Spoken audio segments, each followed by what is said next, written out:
এটা কোনো গোপন সুড়ঙ্গ নয়, এটা হলো চোখের সামনে একটা কোম্পানি কিভাবে ধ্বংস হয়ে যায় সেটা আমি স্পষ্টভাবে দেখেছি তিলে তিলে।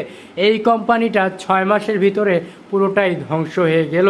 যেই কোম্পানি এক সময় করোনার ভিতরে পুরো বাংলাদেশ অচল যখন ছিল, সেই পুরো বাংলাদেশকে সচল রেখেছে, মানুষের ঘরে ঘরে খাবার পৌঁছে দিয়েছে সেই কোম্পানি আজ পুরোই অচল। আরও কিছু দেখাই উপরে গিয়ে, যেটা আমি বলতেছিলাম, করোনার ভিতরে পুরো বাংলাদেশকে যারা খাবার সাপ্লাই দিছে, যখন মানুষ ঘর থেকে বের হতে পারে না এই করোনার ভয়ে, সেই কোম্পানি আজ নিজেই করোনায় যেন আটকে পড়েছে এক রুমের ভিতরে, যা তাদের প্রোডাক্ট যায় না, এমনকি তাদের প্রোডাক্ট স্টকে আসে না।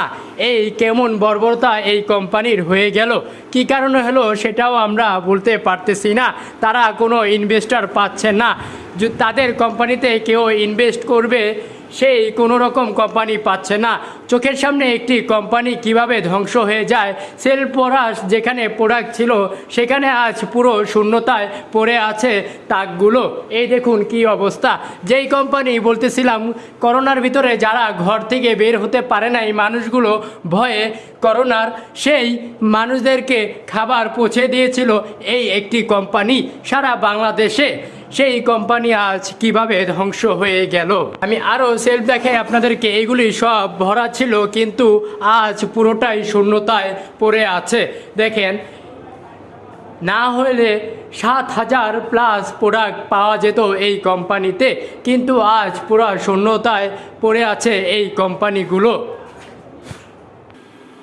আজ বিদ্যুৎ বিল দেওয়ার মতো টাকা নাই এই কোম্পানির, তাই বিভিন্ন সেলফের রুমগুলো অন্ধকারে পড়ে আছে যেমন ভুতুড়ো বাড়ির মতো।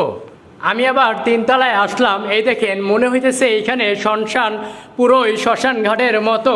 আমার ভিতরে ঢুকতে ভয় লাগে, কোনো প্রোডাক্ট নাই, আমি ভিতরে ঢুকলাম না, একা আমি 3 তলায় এসেছি তার জন্য। আশা করি আপনারা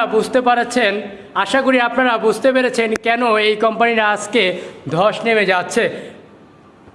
যে কথা বলতেছিলাম, একটা কোম্পানি পুরো বাংলাদেশকে যখন খাবার সাপ্লাই দিয়েছিল করোনার ভিতরে, আজ সেই কোম্পানি পুরোই অচল হয়ে পড়ে আছে।